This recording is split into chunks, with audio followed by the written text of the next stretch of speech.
It's been a pretty extraordinary journey for you the last year or two, and there's a book now out from yourself. Can you just tell us a little bit about what that's about?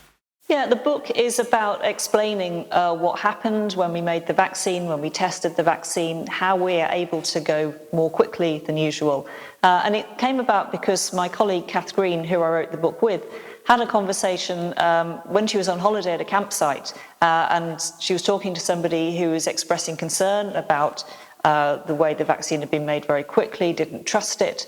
And Kath was saying to her, but I can tell you why we made it quickly, and I'll tell you what's in it. You don't need to worry about what's in the vaccine. We'll tell you all about it.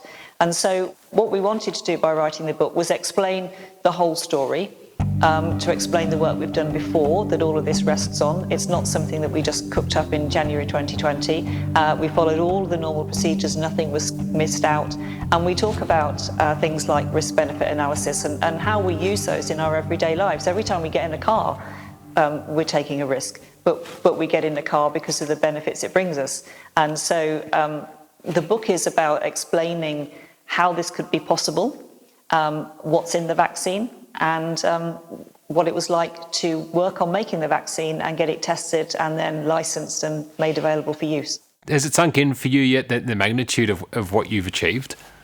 I don't think so really, because along with the team who did the original vaccine development work, we're all still working. We're still working on how we make vaccines against variants, how we do that as quickly as possible, and then testing them, looking at the maintenance of immune responses from the people who got vaccinated in the original clinical trials, because it's really important to find out how long that lasts. So there's lots still to do. Everybody's still very busy. So we're just concentrating on still getting the job done.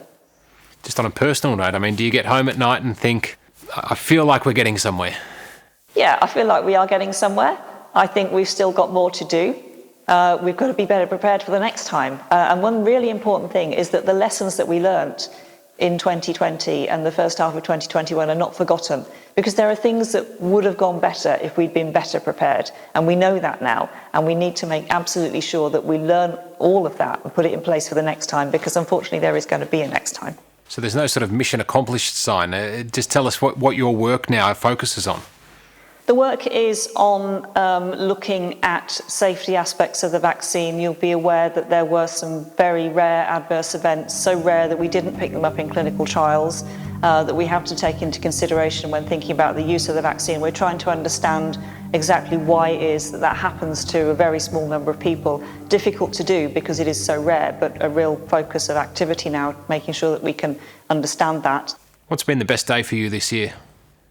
The best day was seeing the first real-world effectiveness data being announced. So this is data on how the vaccine's working in the population at large, not part of clinical trials, just everybody who's being vaccinated, and that was over 80s.